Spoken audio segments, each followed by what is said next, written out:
go again. The Atlanta Falcons actually won a football game, not just one, but back-to-back wins. Can you imagine that? Too bad it really doesn't matter at all. But hey, a win is a win, right? And now the Falcons move to 6 wins on the season, and yeah, technically there is a path to finishing 8-9 and still missing the playoffs, but that's not really the point anymore. The real story is the Falcons once again look like the better team. They look prepared, they look disciplined, and now, whether fans like it or not, that puts a ton of pressure on Arthur Blank. Because the elephant in the room is back. Raheem Morris. This win, just like the last one, makes things a little bit more complicated. The Falcons fans know this feeling all too well. The franchise has lived in coaching purgatory for the last few years. Hire the wrong guy, fire him too late. Hire the next guy, repeat. And now here we are asking the same question once again. Do you keep Raheem Morris or do you move on? Because let's be real for a second.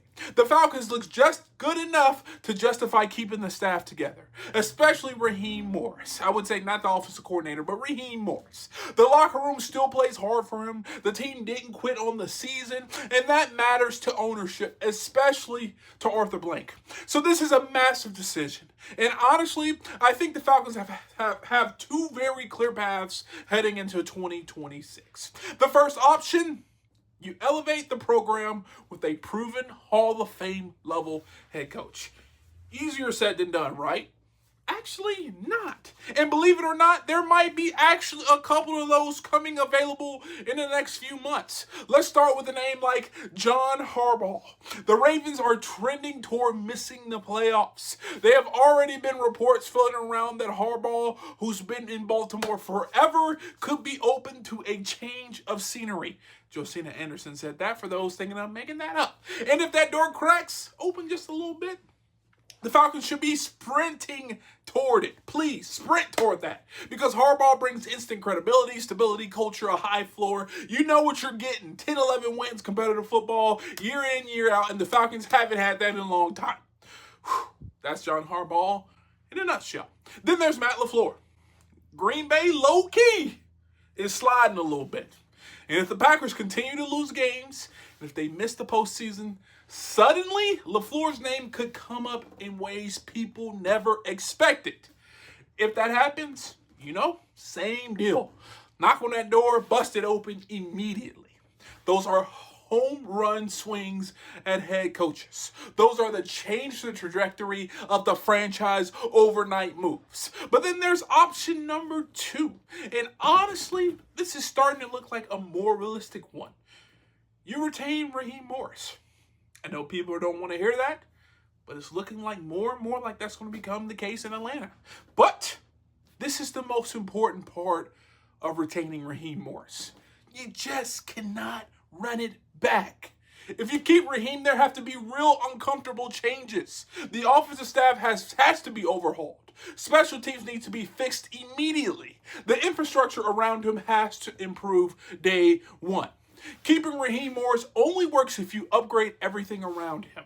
And the worst possible move that the Falcons can make is saying, hey, it kind of worked. Let's bring everyone back. That will be an absolute disaster. Now, there's been a lot of talk about Bill Belichick, and honestly, the verdict is still out. But right now, it looks like he might be staying put in North Carolina. He just hired a new offensive coordinator. He made a few public statements talking about, yeah, this is my place. It doesn't feel like there's an interest for him coming back to the NFL right now.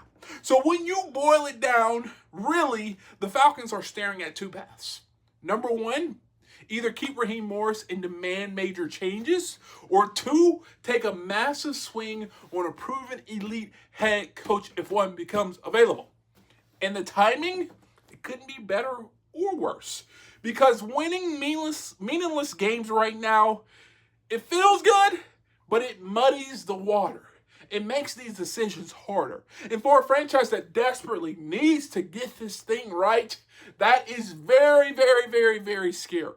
The Falcons have to make a huge decision in the next 2 or 3 months, and whatever they decide to do, keep Raheem Morris or start over is going to define this franchise for at least the next 3 to 5 years. No pressure, right? But we'll see. Arthur Blank, he has to make the decision. Not me, not ATL Sports Zone. That is Arthur Blank's decision. What would I do? I don't know. Ask me in 2 weeks. I'll tell you. But if you want to find out my answer, stay tuned. Subscribe to the channel. Thumbs up this channel. And if you enjoyed this video, please do me a favor. Hit the thumbs up, subscribe, and turn on post notifications. We are on a journey to 10,000 subscribers. And if the Falcons suck, that's fine. The least you can do is help me out to get there because we're in it together. And if you want to see more videos like this, check this one out right here. And like always, peace.